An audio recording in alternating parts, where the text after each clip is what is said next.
तर नमस्कार शेतकरी मित्रांनो, आज दिनांक 20 फेब्रुवारी रोजी राज्यामध्ये विविध बाजारपेठांमध्ये कापूस बाजारभाव हा कसा काय राहिला हे आपण आजच्या व्हिडिओमध्ये पाहूया.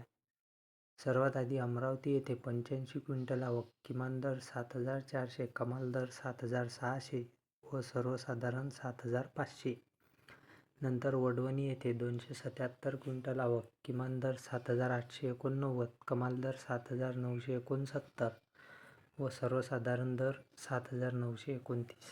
नंतर मारेगाव येथे 4,360 क्विंटल आवक, किमान दर 7,779, कमाल दर 8,010 व सर्वसाधारण दर 7,849.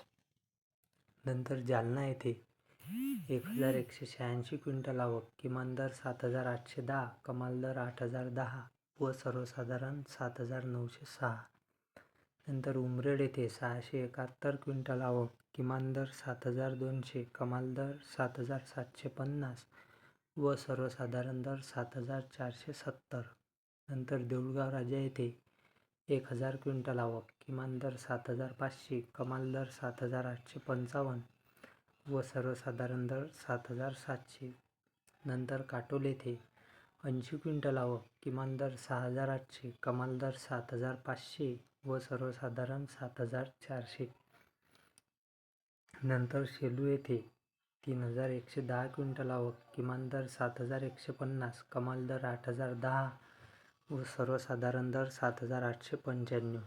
नंतर हिंगणघाट येथे 10,800 क्विंटल आवक, किमान दर 7,000, कमाल दर 8,010 व सर्वसाधारण 7,885. नंतर वरोरा शेगाव येथे 300 क्विंटल आवक, किमान दर 7,250, कमाल दर 7,650 व सर्वसाधारण दर 7,550. सर्वात शेवटी पुलगाव येथे 2,480 क्विंटल आवक, किमान दर 7,000, कमाल दर 8,010 व सर्वसाधारण दर 7,900 हा राहिला. तर हे होते आजचे कापूस बाजारभाव. अशाच बाजारभाव अपडेट करता चॅनलला सबस्क्राईब करा.